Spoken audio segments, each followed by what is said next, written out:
Hello friends, welcome to my channel. ఇవాళ గులాబ్ జామున్ ఎలా prepare చేసుకోవాలో చూద్దాం. ఫస్ట్ గులాబ్ జామున్ ప్యాకెట్స్ 2 తీసుకొని అందులో కొద్దిగా షుగరు వేసి పాలు వేసి చిక్కని పాలు తీసుకొని కలపాలి. కొద్దిగా తీసుకొని కలపాలి. తర్వాత కొద్దిగా నెయ్యి వేసేసి ఒక రౌండ్ బాల్ లాగా వచ్చిన తర్వాత ఆ మిశ్రమాన్ని ఒక హాఫ్ అన్ అవర్ పక్కన పెట్టుకోవాలి.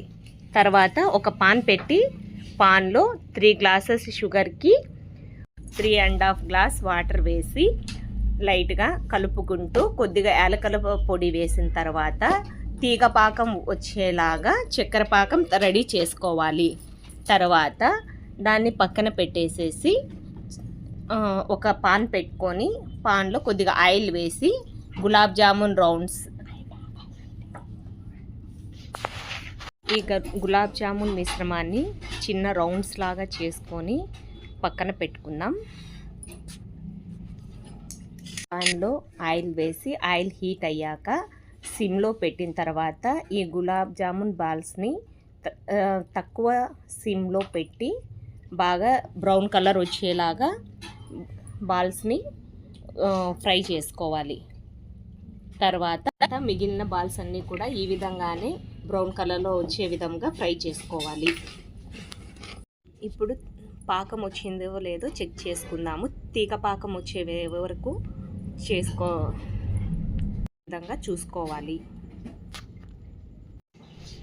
రెడీ చేసుకున్న పాకంలో మనం ఇందాక రెడీ చేసుకున్న గులాబ్ జామున్స్ బాల్స్ని అందులో వేయాలి. అన్నీ వేసిన తర్వాత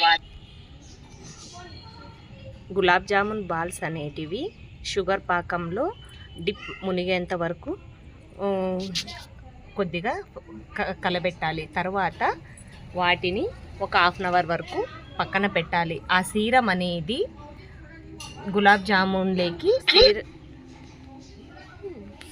సీరం అనేది గులాబ్ జామున్కి పట్టాలి.